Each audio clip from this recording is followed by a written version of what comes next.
Good morning from Oldham St Andrew's Church, and welcome to our short thought for the day.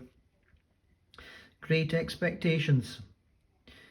Few of us will be into novels by Charles Dickens these days, but I suspect that even with all that's going on in the world, many people in 2021 still have great expectations that problems will be fixed, that somehow the powers will make life better for us.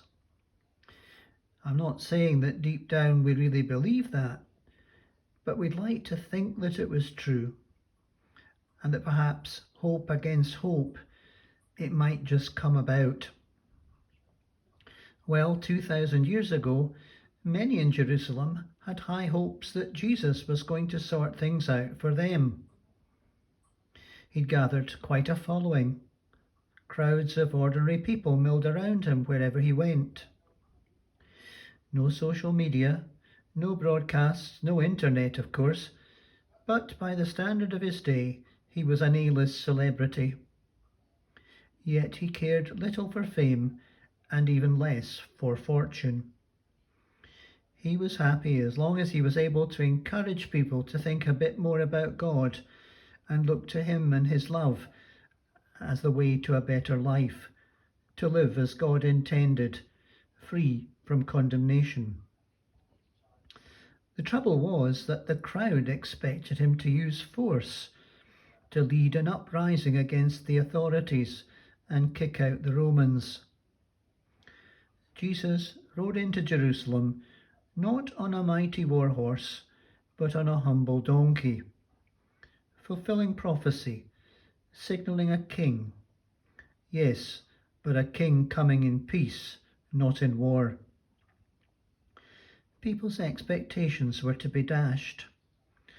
Jesus chose the way of peace and of suffering, and later in the week he was to be led to the cross to die. Seemingly defeated, many of the hopefuls in the crowd turned on him, deserted him. Yet the good news is that his apparent defeat on the cross was in fact the day he defeated the powers of death. By his death he made our salvation possible.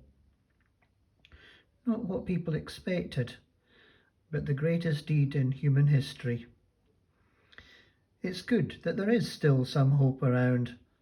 Hope of defeating COVID is uppermost in many minds. Hopes of a better world in the mind of some. But Palm Sunday, Good Friday and Easter all point to a deeper hope. Hope of forgiveness, love, and new life in and through Jesus. Maybe not what most people expect or are even looking for these days, but still the greatest good news story of all time. Jesus doesn't always do what we expect, but we can expect him to do great things according to his plan and timing. He is to a better life, sure, but let's be sure to include Jesus' plans in what we hope for.